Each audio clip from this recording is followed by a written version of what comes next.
bienvenue dans ce webinaire dans lequel nous allons vous présenter très brièvement et de façon synthétique la législation sur la protection des données personnelles. Alors, très rapidement, pour nous présenter, pour ma part, je m'appelle Thomas Livnet et je suis avocat associé au sein du cabinet Inlo Avocat. Et pour ma part, je traite de tout ce qui concerne le droit des données personnelles et plus globalement le droit du numérique, comme le disait très bien Magali. Audrey, tu veux peut-être te présenter? Oui, bonjour à tous. Alors, Audrey Morel. Donc, effectivement, je suis associée au sein du cabinet Inno et j'interviens avec Thomas. Alors, sur les aspects plus droit public, en fait, sur les conséquences du respect du RGPD par les collectivités. Et on travaille effectivement auprès d'acteurs publics dans la mise en œuvre de leurs projets, dans l'insertion des clauses liées au RGPD dans leurs contrats, et également sur les projets de territoires durables et connectés. Merci. Et pour commencer, du coup, notre propos, je vous propose de faire une petite page d'histoire sur la législation relative à la protection des données. Et euh, on peut situer assez précisément, en fait, la première prise de conscience sur la nécessité de protéger les données personnelles avec, en 1974, un article du Monde, un article qui révèle l'affaire Safari, Safari, la chasse aux Français, pour être plus précis, c'était le titre de l'article, et qui était un projet du gouvernement qui proposait de fusionner tous les fichiers de données personnelles regroupant toutes les données et d'identification des Français au sein d'un même fichier et au sein du ministère de l'Intérieur. Et donc face à ce tollé médiatique, les réflexions ont poussé les gouvernants, mais aussi le législateur en 1978 à élaborer et promulguer la loi informatique et liberté, une loi qui a été véritablement pionnière puisque c'est la première loi en Union européenne à protéger les données personnelles. Et c'est à partir de 1978 que peu à peu, d'ailleurs, euh, en Europe, on observe que plusieurs États commencent à mettre en place des réglementations sur la protection des données personnelles. Et bien évidemment, face à la légifération et aux différences de réglementation qu'il pouvait y avoir au sein de l'Union européenne, eh bien, est apparue en 1995, dans un but d'harmonisation, la directive européenne sur la protection des données personnelles. Cette directive, donc, comme je le disais, harmonise les réglementations nationales au sein de l'Union européenne. Et il faut attendre 2016 pour que le règlement général sur la protection des données soit adopté. Le règlement général sur la protection des données dit RGPD. Et ce règlement, il est entré en vigueur le 25 mai 2018.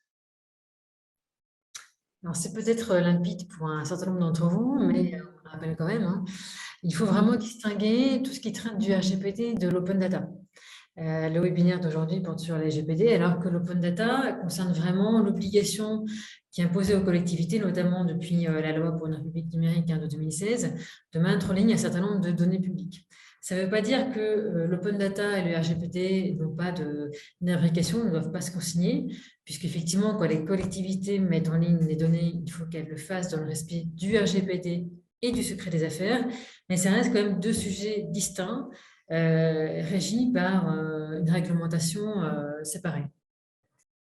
Et pour commencer à décrire le schéma législatif, le schéma même des obligations que comporte le RGPD, nous allons commencer à décrire l'une des obligations qui est fondamentale pour toute cette réglementation, c'est l'obligation de choisir une base juridique fondant le traitement des données personnelles.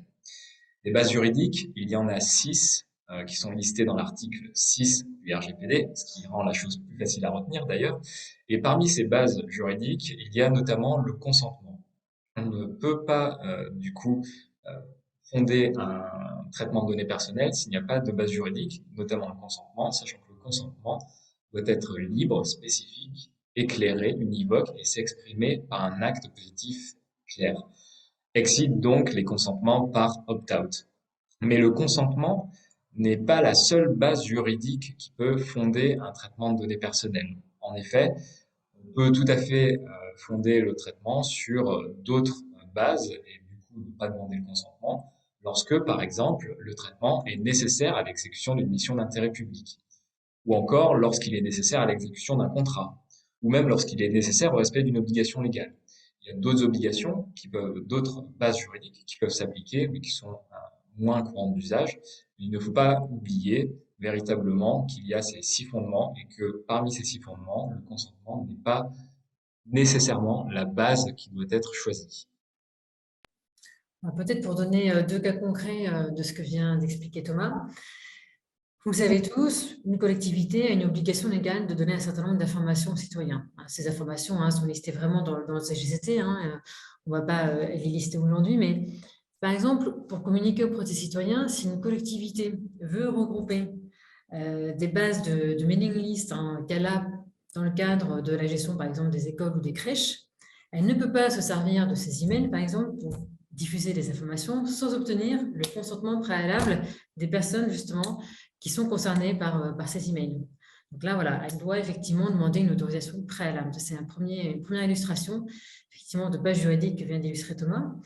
Mais à l'inverse, si une collectivité, par exemple, décide de mettre en place un projet de Wi-Fi territorial, elle s'inscrit vraiment dans un projet en qualité d'opérateur de communication électronique. Et là, elle est sujettie au même régime qu'un opérateur privé, donc aux règles qui sont prévues par le CPCE.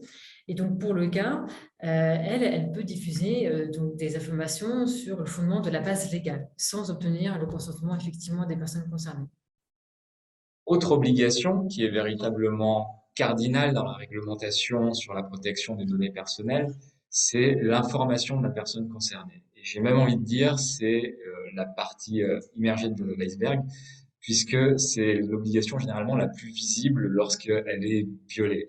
En effet, parce que cette obligation en fait se traduit par des documents qui doivent nécessairement être mis à disposition du public, et on parle généralement de charte de confidentialité, de politique de confidentialité. Mais ce qu'il faut retenir pour ces documents, c'est qu'ils doivent être accessibles que l'information doit être accessible de façon concise, transparente, compréhensible, aisément accessible, en des termes clairs et simples. Pour être un peu plus précis, l'article 13 du RGPD nous mentionne toute une liste d'informations que doit comporter la politique de confidentialité, parmi lesquelles, par exemple, l'identité et les coordonnées du responsable de traitement, le cas échéant de celle du délégué à la protection des données, les finalités du traitement, les destinataires et les catégories de destinataires de données, le cas échéant, le fait que le responsable de traitement a l'intention d'effectuer des transferts de données vers des pays tiers, la durée de conservation et tout un tas d'autres informations qui doivent donc figurer dans ces politiques de confidentialité. Alors justement, pour illustrer ce point, typiquement, on peut prendre l'exemple des cookies. Comme vous allez sur le site d'une collectivité, c'est un peu comme quand vous allez sur n'importe quel autre site. Donc, on vous demande l'autorisation, effectivement, d'approuver les cookies. Les cookies, ça permet effectivement à quelqu'un d'enregistrer les données, en tout cas personnelles, d'une personne qui se connecte sur un site pour que du coup, cette personne-là puisse être reconnue en fait à chaque fois sans devoir à nouveau enregistrer ses données.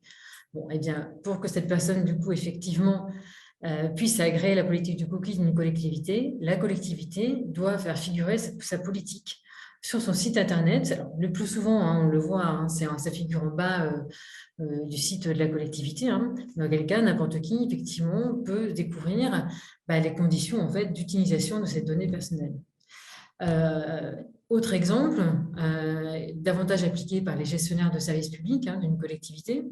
Si on prend par exemple le service public des transports, donc là effectivement le gestionnaire de service public ne va pas vous faire signer effectivement un document qui permet d'approuver sa politique de gestion des données personnelles, mais par contre renvoie lui en fait vers un lien sur lequel vous pouvez cliquer et connaître toutes les informations relatives à sa politique de confidentialité. Une autre obligation qui est absolument fondamentale, c'est celle d'établir des durées de conservation des données personnelles. Ce que nous dit le RGPD pour fixer ces durées de conservation, c'est que la durée doit être conservée pour une durée, les données doivent être conservées pour une durée proportionnelle à la finalité à accomplir. Bon, une fois qu'on a vu ça, on ne sait finalement pas tellement plus sur la durée qu'on doit vraiment donner comme conservation de données.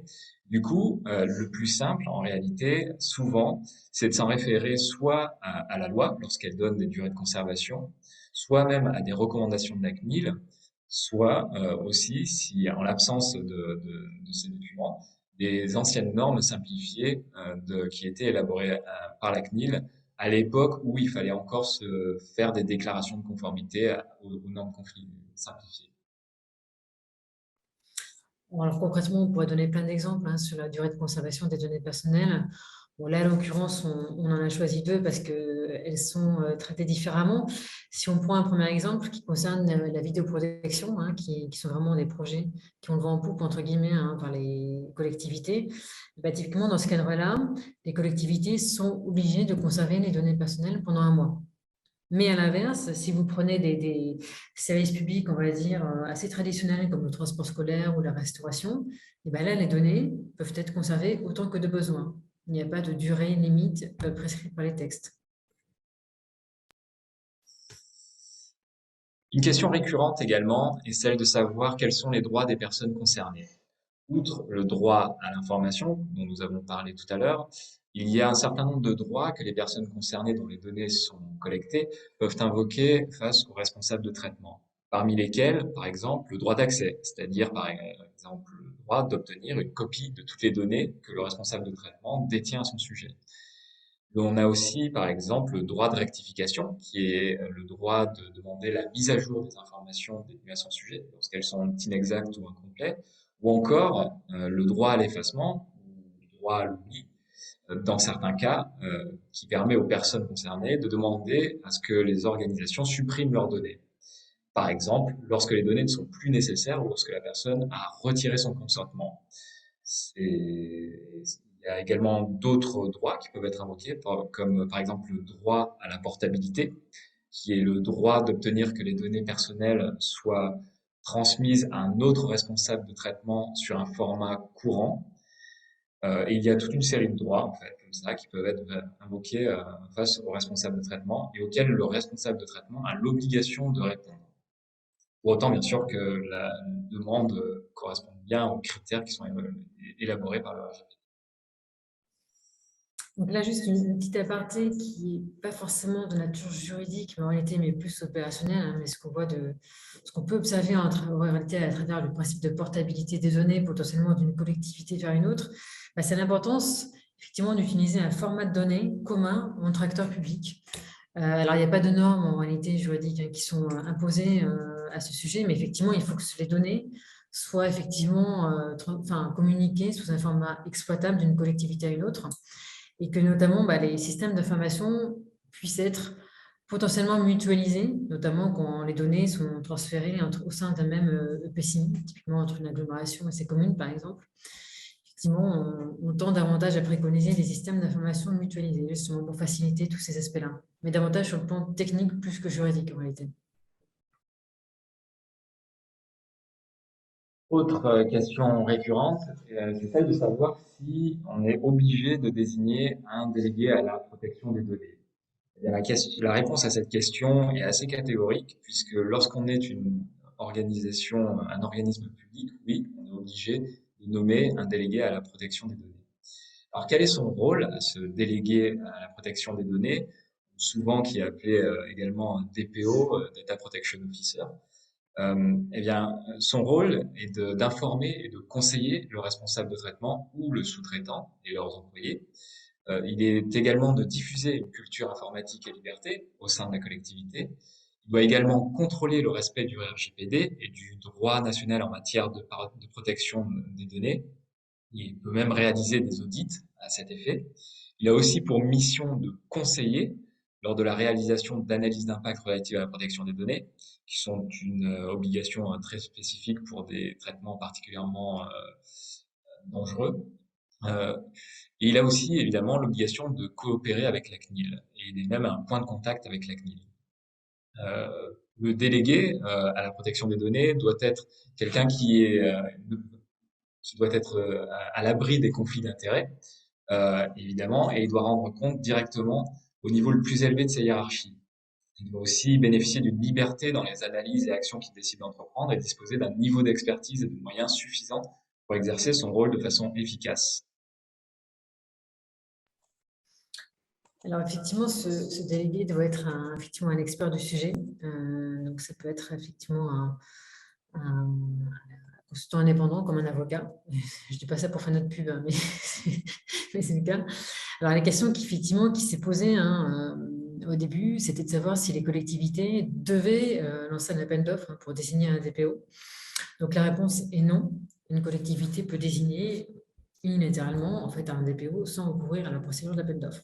En revanche, ce qui est intéressant de savoir, c'est que ce DPO peut être mutualisé entre plusieurs collectivités.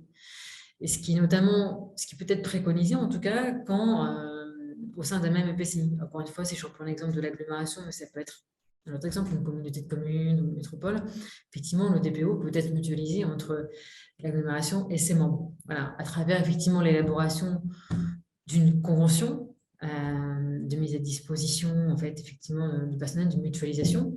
Mais en tout cas, ça peut donner l'avantage à un même groupement de collectivités qui agissent sur des projets communs de bénéficier du même DPO. Audrey, il y a une petite question qui se pose concernant les cookies. Alors, comme c'est vous qui en avez parlé tout à l'heure, est-ce que je peux vous la poser? Alors oui, mais je pense que C'est ce sera plus Thomas qui répondra. OK. J'ai Alors, vu la question. peut-être une question ou alors à Thomas. C'est donc Alors, j'ai pas vu la question pour ma part. Océane. Alors, Océane qui pose C'est, cette question, alors, elle pour demande reprendre l'exemple des cookies, lorsque le site web ne demande pas Voilà, si on peut merci. personnaliser le don de cookies, alors c'est à bouger. Si l'on peut personnaliser les cookies, alors les détenteurs du site bafouent-ils le droit des utilisateurs? J'ai pas hyper bien compris la question, mais je crois comprendre que c'est lorsque le choix qui est sur le bandeau de cookies est entre oui et personnalisé. Alors, peut paraître un petit peu bizarre parce qu'on pourrait plus logiquement se dire que le choix serait oui et non. Mais en fait, c'est une manière un petit peu filou, j'ai envie de dire, parce que la CNIL nous dit que dans sa doctrine, il faut qu'il soit aussi facile d'accepter ou de refuser les cookies. D'un autre côté, ce que nous dit aussi la CNIL, c'est que le consentement doit être granulaire, c'est-à-dire qu'il faut donner la possibilité de consentir à chaque finalité de cookies, parce que les cookies peuvent être utilisés à des finalités différentes. Et donc, on peut tout à fait imaginer que on peut consentir à des cookies de publicité, mais on peut ne pas consentir à d'autres types de cookies. Et donc, c'est un petit peu cette faille qui est exploitée par les gestionnaires de sites et qui consiste à dire que finalement, le choix se fait entre oui et personnaliser les cookies. En fait, c'est un peu plus fin que ça. Ce qu'il faudrait faire pour être parfaitement conforme, il devrait y avoir toujours une possibilité de refuser en bloc tous les cookies. Donc, le choix devrait être plutôt entre oui, non, personnalisé, pour être tout à fait transparent et précis. Une autre obligation extrêmement importante, c'est celle d'établir un registre des activités de traitement. Alors, il faut savoir que le registre des activités de traitement, il est facultatif dans les organisations qui comptent moins de 250 personnes, sauf si le traitement est susceptible de comporter un risque pour les droits et libertés des personnes concernées, s'il n'est pas occasionnel ou s'il porte notamment sur des données sensibles ou des condamnations pénales et des infractions. Le problème avec ces critères, c'est qu'en fait, vu que généralement n'importe quel responsable de traitement ne fait des traitements de données de manière régulière, ça implique que généralement il soit soumis à l'obligation de faire un registre de traitement, puisque le traitement n'est pas occasionnel. Donc ce registre de traitement, c'est pas non plus quelque chose de sorcier à établir, puisque son contenu est réglementé par l'article 30 du RGPD. Et lorsqu'on est responsable de traitement, ce registre de traitement doit comporter les coordonnées du responsable de traitement, les finalités de traitement, une description des catégories de personnes concernées et des données personnelles, les catégories de destinataires, les transferts vers les pays en dehors de l'Union européenne, euh, ainsi que la durée de conservation et une description générale des mesures de sécurité technique et organisationnelle. Il faut savoir que le sous-traitant aussi doit établir un registre des activités de traitement pour les traitements qu'il fait pour le compte du responsable de traitement, mais que ce registre de traitement est un petit peu plus simplifié.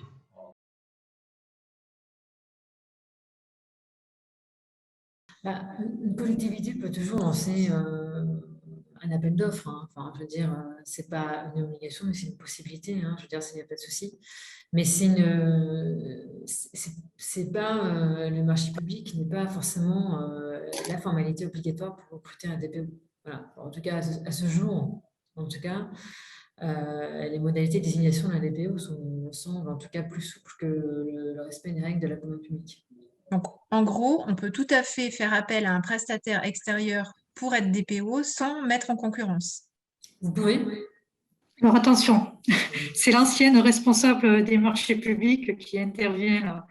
J'ai la casquette plutôt marché public plutôt que juriste en droit numérique et RGPD. Je pense qu'effectivement, je vais faire l'analyse, on va dire, un peu plus fine. Si on est dans le cadre effectivement d'un contrat de travail stricto sensus, ou dans le cadre d'un autre agent d'une collectivité territoriale qui vient travailler chez nous, effectivement, maître, je suis d'accord avec vous, on n'aura pas de marché public à lancer. Parce que dans ce cas, on se remettra au droit de l'esclavage, donc on n'en est pas à ce stade-là.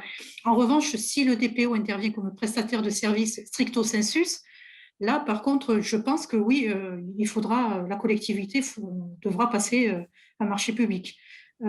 Puisqu'il aura une casquette, on va dire, vraiment prestataire de service. Il aura une mission déterminée sur 3 ou 4 ans. Et là, il devient un prestataire de service et malheureusement, on est soumis au Code des marchés publics. Et dans le cadre précédent, si c'est un recrutement qui est pérenne, effectivement, on n'aura pas besoin de s'ennuyer avec le Code de la commande publique. Oui, je pense que c'est effectivement du cas par cas. C'est vrai qu'aujourd'hui, on assiste plus à des recrutements en fait, par voie contractuelle, plus que des prestataires de services en réalité. Parce que c'est des personnes qui ont vocation aussi à être pérennisées, enfin, j'ai envie de dire, au sein d'une collectivité. Hein. Enfin, entre guillemets, un DPO, on en a besoin toujours, quoi, si je peux dire ça. Donc, du coup, effectivement, dans ce cadre-là, on a plus vocation à parler de désignation KMO, entre guillemets. Je pense que c'est ça à quoi vous faisiez allusion. Voilà, donc ça dépend du profil. Mais effectivement, je ne suis pas sûre qu'il faut voir le DPO, en tout cas, comme un prestataire de service de manière, en tout cas, temporaire. Il faut vraiment, je pense, en faire un personnel, une collectivité, une fonction pérenne, en fait, en réalité, hein, pour le coup, aujourd'hui. Hein. Enfin, entre guillemets, c'est pas que vous avez plus de choix, mais presque, quoi. Donc, moi, je serais plus, enfin, le conseil que j'aurais donné, ce serait plus effectivement de passer par la voie de recrutement plus que par la voie de prestataire de service, quoi.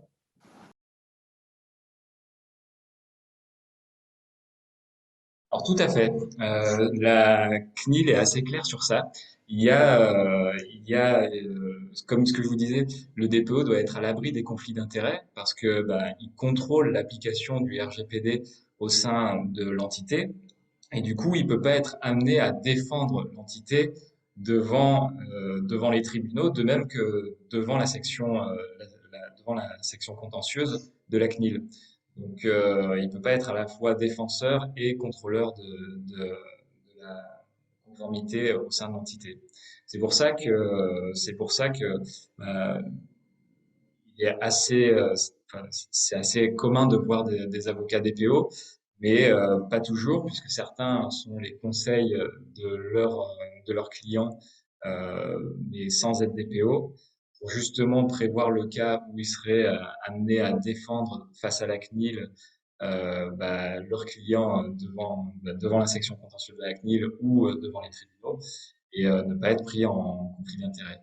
Et ce qui est certain, c'est qu'un DPO ne peut pas représenter l'entité pour laquelle il travaille devant une juridiction et pas plus que devant la CNIL. En revanche, il a le rôle de, quand même, lorsque le DPO a vraiment un rôle de contact avec la CNIL, mais ça se limite à ça en fait. Une fois qu'on a vu le registre des activités de traitement, une autre question qui se pose assez souvent, c'est celle du transfert de données personnelles à des tiers. Par exemple, lorsqu'on recourt à des sous-traitants, eh bien, qu'est-ce qu'il faut faire pour respecter le RGPD? Eh bien, il y a deux points vraiment très importants à surveiller. Le premier étant que si on est responsable de traitement et qu'on sous-traite des traitements de données personnelles vers ce qu'on appelle un sous-traitant, donc, eh bien, il faut qu'il y ait des clauses particulières dans le contrat. C'est généralement des clauses qui sont situées en annexe, qui sont assez volumineuses et dont le contenu est réglementé par l'article 28 du RGPD. Et dans cet article 28, on nous dit par exemple que ces clauses doivent comporter, par exemple, l'obligation que le sous-traitant ne traite les données personnelles que sur instruction documentée du responsable de traitement, ou alors que le responsable de traitement peut venir poser des questions, auditer le sous-traitant pour des raisons de sécurité, ou que le sous-traitant doit assister le responsable de traitement dans sa conformité. Donc il y a tout un tas d'informations qui doivent figurer dans ces clauses, qui sont vraiment très importantes. Et la deuxième obligation à laquelle il faut prêter attention lorsqu'on recourt à un tiers et auquel on transfère des données, c'est si ce tiers, justement, est en dehors de l'Union européenne. Et dans ce cas-là, s'il est en dehors de l'Union européenne, eh ben, on peut penser que, étant donné que lorsque les données sortent du territoire de l'Union européenne, ben, elles sont plus soumises au RGPD. Mais pour parer à ce défaut de sécurité juridique, eh bien, les instances européennes ont mis en place des clauses contractuelles types qui permettent contractuellement donc de garantir un certain niveau de protection. C'est la Commission européenne qui a fourni ces clauses contractuelles. Donc il suffit en fait, il suffit de les compléter quand même, mais il suffit en gros de les mettre en annexe des contrats. Ou alors, il y a d'autres types de garanties, et notamment lorsque le pays est reconnu par la Commission européenne comme fournissant un niveau de protection adéquat, c'est-à-dire équivalent au RGPD. Voilà en gros, en synthèse, les obligations qui sont issues du RGPD. Juste pour conclure sur ce que vient de dire Thomas, et même sur le plan de l'Union européenne, le point de vigilance maintenant sur lequel on attire l'attention des collectivités, justement, c'est bien de répercuter les obligations qu'elles ont en matière de RGPD sur leurs prestataires de services et principalement sur les gestionnaires de services publics. Surtout quand ces gestionnaires-là traitent au quotidien les informations des administrés, sont en relation directe avec les administrés. C'est que quand les conventions de délégation de services publics étaient passées dans les années 90, au début 2000, on n'était pas encore assez sensible à toutes ces questions-là et c'était des contrats qui étaient passés pour de très longue durée. Aujourd'hui, dans tous les services publics traditionnels, on assiste à des phases de renouvellement de concession et c'est vraiment important maintenant que dans les contrats de concession, même dans les marchés publics de services, qui ont pour objet de fournir un service public et notamment de brasser des données des administrés, des usagers de services publics. Il faut que les obligations soient répercutées donc, sur les prestataires et que les collectivités exercent bien un contrôle justement du respect de ces obligations. S'assurer bien que leur délégataire aussi va les répercuter sur ses sous-traitants. Donc il y a vraiment alors ça relève ça alourdit entre guillemets quelque part le devoir de contrôle des collectivités, mais c'est vraiment essentiel pour veiller au respect de cette réglementation. La première des recommandations qui nous a semblé essentielle, c'est d'abord de cartographier ces traitements de données, c'est-à-dire de répertorier ce qui était fait dans l'entité et ce qui permet de savoir où vont les données, qui en est responsable, et ce qui permet ensuite d'avoir des réactions appropriées en termes de conformité. Deuxième recommandation, c'est informer les personnes dont les données sont collectées. C'est vraiment, comme je le disais en début de présentation, un des critères ordinaux de protection des données personnelles. Et en troisième recommandation, évidemment, c'est sécuriser les données. Et pour ce faire, il est intéressant de jeter un coup d'œil aux recommandations de l'ANSSI et qui émet certaines recommandations avec des normes techniques assez précises sur ces domaines. Et pour compléter ce que dit Thomas, mais je pense qu'on en est tous conscients, il y a encore un travail de sensibilisation à faire en interne auprès des différents services des collectivités. C'est aussi notamment le rôle du DPO, mais c'est important que tous les services, y compris ceux justement qui portent des projets qui sont très techniques, et soient sensibles justement à l'implication du RGPD dans la mise en œuvre de leur projet. Point très important. Favoriser la concertation et la mutualisation des bonnes pratiques entre collectivités. La concertation, parce qu'effectivement, sur un certain nombre de points, il y a des bonnes pratiques qui sont mises en place par certaines et qui ont vocation à être communiquées à d'autres. Enfin, c'est notamment le rôle sont comme Open Data France, mais c'est important que les collectivités se parlent entre elles pour vous dire ce qu'elles font. Ça peut être justement en matière de cookies, ça peut être surtout sur des clauses types de répercussions RGPD. Et la mutualisation, effectivement, la mutualisation alors ça peut concerner le DPO, ça peut concerner le système d'information, ça peut concerner les formats des données. Donc tout ça, il y a vraiment entre guillemets, à chaque fois, c'est un peu le mot d'ordre, mais plus on agit ensemble, entre guillemets, plus on avance vite, et moins on a peur aussi de mettre en place des réglementations de ce type-là. Et dernier point, même si on parle toujours de contraintes liées au RGPD, toutes les obligations qui s'imposent aux collectivités, et il ne faut pas voir ça aussi comme une contrainte. Il faut se dire aussi que les collectivités, aujourd'hui, doivent collecter de plus en plus un certain nombre de données, ou entre les mains un volume de données important qui a vocation à croître à l'avenir grâce aux nouvelles technologies. Et c'est important pour les collectivités aussi de se saisir de ces données justement aussi pour valoriser leurs projets, pour communiquer sur ce qu'elles font, évidemment, encore une fois, dans le respect du RGPD et du secret des affaires, mais ces données-là aussi doivent servir aux collectivités au quotidien pour améliorer leur politique publique auprès des administrés. Voilà. Donc, le RGPD n'est pas qu'une contrainte, mais peut aussi être un outil pour les collectivités.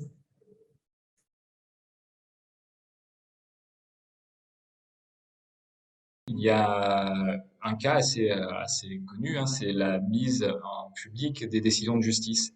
Dans les décisions de justice, on a notamment le nom des parties, on a le nom des avocats, le nom des présidents de juridiction, du juge, tout ça.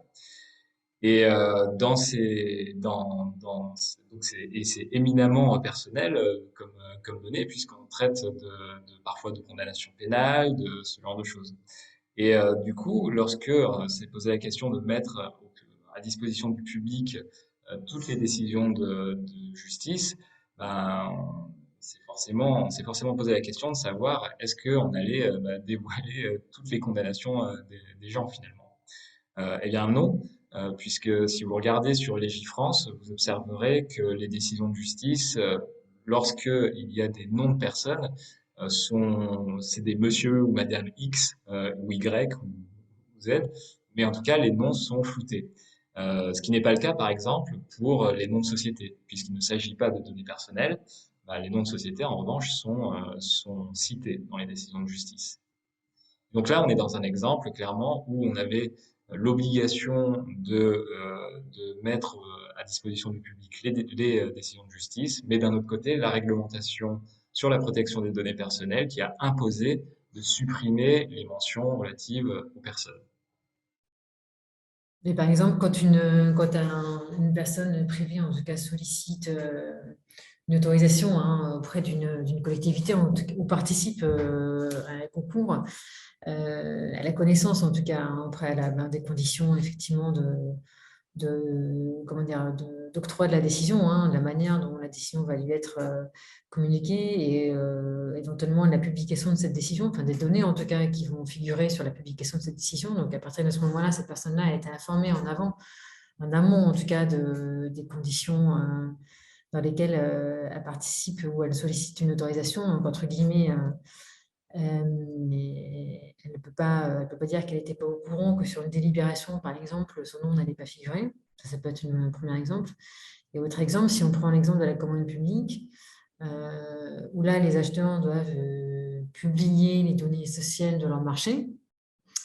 Là, par exemple, il y a une confrontation, alors c'est pas RGPD, mais c'est plus effectivement publication des données essentielles versus secret des affaires, où là, par exemple, vous pouvez avoir les nom des entités, des dirigeants, etc. Mais vous aurez toujours, entre guillemets, les mentions couvertes par le secret des affaires qui seront masquées, notamment les informations d'ordre plus financière ou qui sont liées aux modalités, par exemple, de fabrication d'un produit. Bonjour, voilà, moi je me pose plein de questions moi je m'occupe de l'open data, donc de la région Île-de-France. Et la publication de toutes les données est toujours un vrai problème avec le RGPD, franchement. Ça pose aussi un problème d'accessibilité avec toutes ces pop-up qui s'affichent, mais enfin ça c'est encore autre chose. Bref, je cherche désespérément des outils qui me permettraient d'anonymiser, pseudonymiser, etc. Et j'ai pas l'impression qu'il y ait des choses que la CNIL valide vraiment. Donc voilà, est-ce qu'il y a des choses qui nous permettraient un peu d'automatiser notre travail et de nous faciliter un peu la tâche? Alors des outils que la CNIL validerait, effectivement, je pense qu'il y en a pas beaucoup parce que c'est pas dans les habitudes de la CNIL de donner des tampons certifiés CNIL compliant. Je pense qu'il faut se tourner vraiment. Enfin, j'ai malheureusement pas de réponse miracle. Je connais pas de solution qui fasse ça, mais je pense qu'il faut effectivement se tourner vers des acteurs privés qui doivent probablement, j'imagine, avoir des solutions d'intelligence artificielle qui doivent permettre de faire ce genre de travail. Ouais, donc c'est pas réglé, quoi. Bref. Non, J'ai 2 questions, je me permets, du coup, comme le allez-y, allez-y. micro ouvert. J'ai alors une question concernant les élus. En fait, toutes les données qui concernent les élus, est-ce que, à partir de quel moment le RGPD ça s'applique? Ou, sur l'activité, enfin, typiquement, on publie, le taux d'absentéisme des élus, les formations suivies par les élus, et cetera. Donc, voilà, je me demandais à quel moment, en fait, le RGPD dit, stop, et à quel moment la transparence dit, bah, je m'efface. Alors c'est une question très intéressante puisque ça met en balance en fait deux grands droits fondamentaux que sont le droit à la vie privée et donc d'un côté le droit à la vie privée et le droit à l'information des personnes qui peuvent être intéressées justement de savoir le taux d'absentéisme de leurs députés. Euh, Il n'y a pas de réponse en fait absolue à ça. Évidemment, les personnes publiques ont droit à une vie privée. Néanmoins, en fait, ça dépend, c'est au cas par cas en fait. Pour reprendre l'exemple concret de l'absentéisme des personnes, des élus, euh, c'est une information, à mon sens, qui peut intéresser les administrés.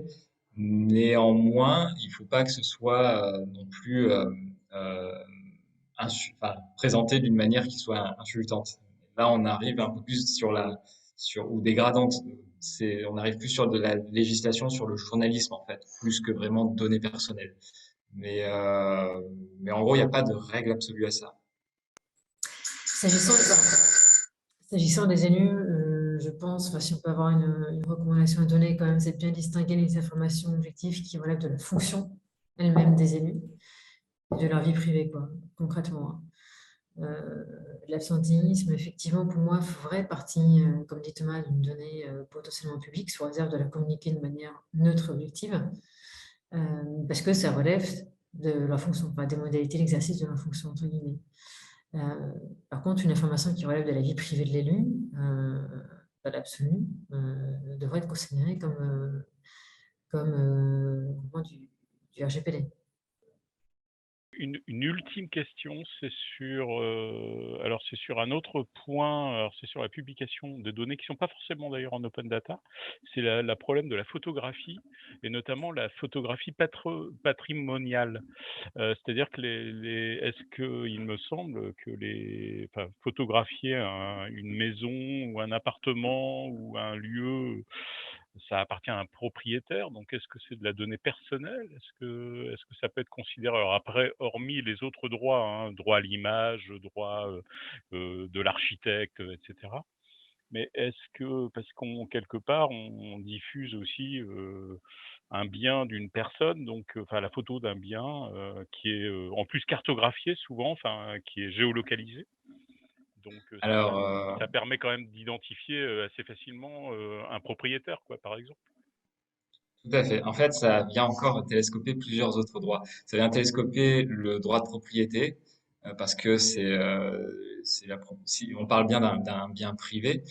Et la jurisprudence de la Cour de cassation en la matière a pas mal évolué parce qu'à la base, on considérait que le droit de photographier une propriété privée devait être soumis à l'autorisation du propriétaire du lieu parce qu'on disait que ça relevait de son droit de propriété que de autoriser ou refuser la photographie de sa propriété. Maintenant, la jurisprudence se situe plus sur les troubles anormaux sur la notion de trouble anormal. Et en fait, ce que ça veut dire concrètement, c'est que si la photographie trouble la personne dans sa vie quotidienne. Par exemple, si la photographie fait qu'elle est enfin, elle est tirée à un nombre qui fait ou publiée de telle manière à ce que bah, maintenant la personne a 50 photographes devant sa porte, bah, on pourrait considérer qu'il y a un trouble et que donc la prise de photos soit illicite. Donc ça, c'est pour ce qui se rapproche plutôt du côté vraiment propriété photo de la maison. En revanche, si du coup la photo en elle-même révèle quelque chose qui a trait à la vie privée, par exemple, si je sais pas, si sur la photo on voit le nom, prénom et adresse de la personne, là on pourrait considérer qu'il y a une atteinte à la vie privée. De même que, on pourrait aussi considérer que c'est un traitement de données personnelles, mais c'est plus sur la vie privée, je pense que c'est condamnable. Et donc, bah, ce sont des choses vraiment auxquelles il faut prêter attention, ouais. Sur ces deux aspects, en fait. Il n'y a pas que la vie privée. J'en profite pour justement parler de pseudonymisation, mais il y a une autre notion en fait dans le RGPD qui est très importante, c'est celle d'anonymisation. Et on n'en a pas parlé, mais elle est vraiment très importante parce que en fait le RGPD ne s'applique qu'aux données personnelles. Et donc anonymiser les données, ça permet de sortir du cadre du RGPD, ce qui peut s'avérer parfois intéressant. Or justement, le Comité européen à la protection des données en 2014, je crois, a sorti une recommandation sur l'anonymisation. Et dans cette recommandation, ce qui est dit, c'est que l'anonymisation doit être irréversible, c'est-à-dire qu'il doit être impossible de remonter vers la personne lorsque on a la donnée personnelle en main. Et ça doit être aussi bien impossible pour celui qui reçoit la donnée que pour celui qui a donné la donnée. C'est-à-dire que vraiment, même s'il y a une faille de données personnelles, il doit être impossible de pouvoir remonter à la personne. Et du coup, cette recommandation est très intéressante parce qu'elle donne des conseils sur les façons en fait d'anonymiser par agrégation, par exemple.